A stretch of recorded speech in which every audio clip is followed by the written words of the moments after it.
My sister claimed my husband wasn't a real man during our family dinner, so I stopped the $800 monthly support we'd been providing her. Months later, after she was evicted, she showed up intoxicated at our home and was arrested. My husband, Matthew, operates a thriving YouTube channel focused on retro gaming and tech reviews, earning roughly $180,000 annually. We'd just returned from an incredible 2-week Japan trip, fully funded by Matthew, including first-class flights, luxurious hotels in Tokyo and Kyoto, and memorable experiences like private tours and upscale dining. We were thrilled to share photos and stories at our regular Sunday family dinner at my parents' house, where Matthew showcased a video on Japanese arcade culture that had already gained 150,000 views in 3 days. My sister Alice, 28, a single mother to her 6-year-old son Jeremy, seemed genuinely curious at first, asking about our trip's destinations, cuisine, and costs. Matthew, always generous, shared that we were considering a Europe trip next year and wanted to include family members, emphasizing how sharing experiences with loved ones enhances their value. Alice got excited, noting that Jeremy had never flown and how enriching it would be for him to explore new cultures. My parents also grew enthusiastic about visiting places they'd long dreamed of seeing. As Matthew explained how his channel's recent success and lucrative sponsorships enabled these plans, prioritizing memories over possessions, Alice's mood shifted. Her expression soured, and she began asking sharp questions about his work hours and whether he felt awkward about his job. Matthew explained he typically works 6 to 8 hours daily, creating content, editing, managing social media, handling sponsorships, and running his business from home with flexible hours. When Alice asked if he missed a real job with co-workers, Matthew laughed, saying he loved blending his gaming passion with technical skills, connecting with a global audience. He'd declined traditional tech jobs because his YouTube income far exceeded their offers, and he valued the creative control of entrepreneurship. My parents were impressed, asking how he grew his audience and turned a hobby into a career. My dad remarked he wished such opportunities existed in his youth, but Alice grew increasingly bitter, her face tightening whenever Matthew mentioned his earnings or achievements. When he discussed his professional-grade equipment and plans to hire an editor to manage his growing workload, Alice snapped. She accused him of sitting at home playing games while I supported him with a real job, mocking him as a glorified stay-at-home, pretending to be successful with fleeting internet fame.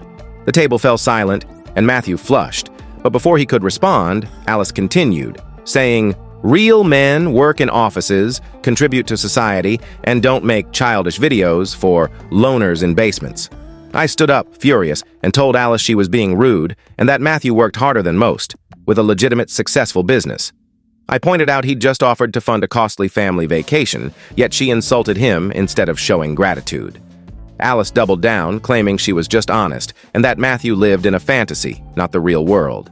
She said his example was harmful to Jeremy and my child, implying YouTube wasn't a real career and would collapse soon.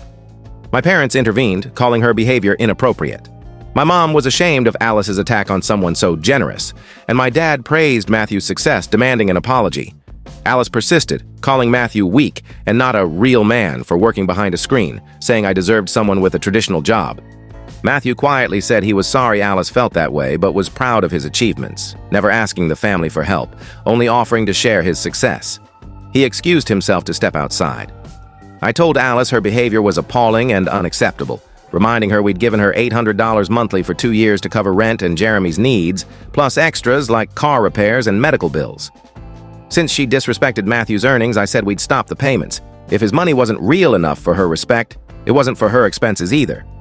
Alice tried backtracking, claiming she was just stressed, but I said her words showed her true feelings, and we were done helping someone who disrespected us. My parents supported me, saying Alice crossed a line and needed to face consequences.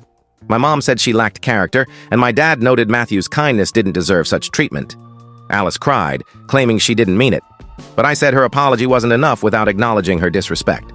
Matthew and I left, and my parents later called, apologizing for Alice and supporting my decision after lecturing her on respect. 2 days later, Alice texted repeatedly, apologizing and claiming a bad day, but never directly to Matthew. She insisted Jeremy would suffer without our help, but I felt she should have considered that before attacking Matthew. The $800 we gave her could have gone to our savings or goals, and her lack of respect justified stopping it. Matthew said he wasn't angry, understanding Alice's struggles, but I could see her words hurt him. I don't want to ignore what happened. Note: some asked for Matthew's channel, but he prefers privacy to avoid exposing our personal lives online. Details here are altered for anonymity. Update 1, 2 days later. Addressing criticism that I didn't defend Matthew enough at dinner, some say I let Alice's insults go on too long. To clarify, her initial questions about his job seemed curious, not hostile, and Matthew answered calmly, happy to share. I thought she was just interested, as he rarely discusses his business at family gatherings. Only when her tone turned bitter and her expression soured did I sense trouble, but I assumed she'd back off. When she called him a glorified housewife, I immediately stood up, called her disrespectful, and defended Matthew's work ethic and success. The exchange from her first insult to my response lasted under 2 minutes, and I countered her throughout. I'm not excusing Alice. Her behavior was wrong, and I've told her so via texts and to my parents.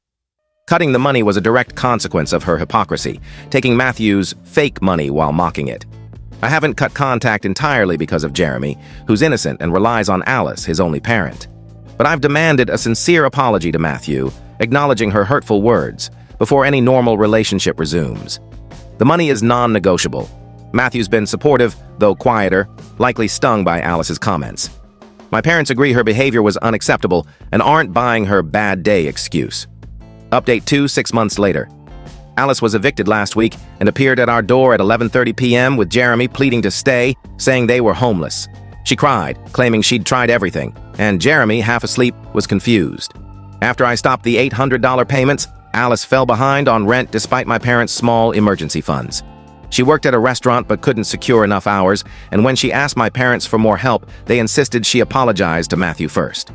Instead, Alice spent months telling others we abandoned her and Jeremy over a misunderstanding, demanding help regardless of her actions.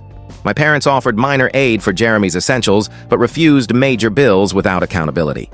At our door, Alice argued Jeremy needed stability and shouldn't suffer for her mistakes, promising an apology to Matthew if we helped.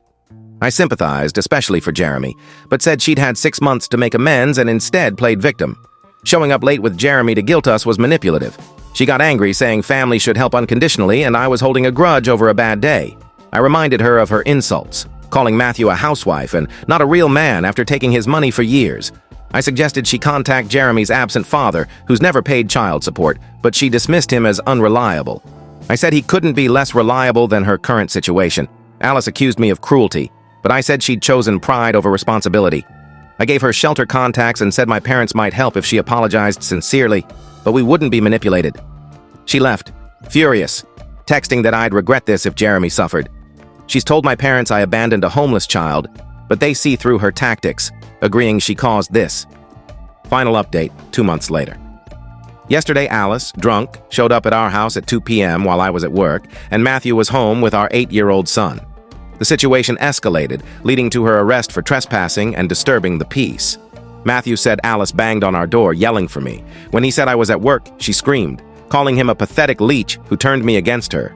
Smelling alcohol, Matthew tried closing the door, but Alice forced her way inside, demanding to know my whereabouts. Our son, hearing the commotion, came downstairs, and Alice yelled at him, saying his father was a fake man with no real job, scaring him to tears. When Matthew stepped in to protect our son, Alice shoved him, mocking him to be a man. Matthew called 911, took our son upstairs, and locked them in a room until police arrived. Officers found Alice rummaging through our kitchen, ranting about Matthew ruining her life. She refused to leave calmly, yelling at police to arrest Matthew for stealing from Jeremy by stopping support. Security footage showed her forcing entry, and Matthew explained the family conflict and her harassment since the eviction. Police arrested her for trespassing and intoxication. When I arrived home, Alice was in the police car, screaming that I'd ruined her life and Jeremy's by choosing a fake husband. My parents were horrified, unaware of Alice's drinking and ashamed she scared our son. They'd let her stay with them sporadically, but noticed her odd behavior, now realizing it was alcohol-related. They found hidden bottles and suspect she misused their grocery money for alcohol. My parents can't let Alice stay with them due to her drinking and Jeremy's safety. They're seeking temporary custody of Jeremy for stability while Alice gets treatment. They love her, but see her as dangerous, 26 dangerous, and she must enter rehab to stay out of jail. A lawyer is assisting with custody, and Jeremy's school and doctor are ensuring his support. I feel guilty our son faced Alice's aggression, but Matthew's been incredible, focusing on our son's safety. Police suggested a restraining order if harassment continues, citing her escalating behavior. We'll monitor her legal situation and treatment progress, but are prioritizing our family's security.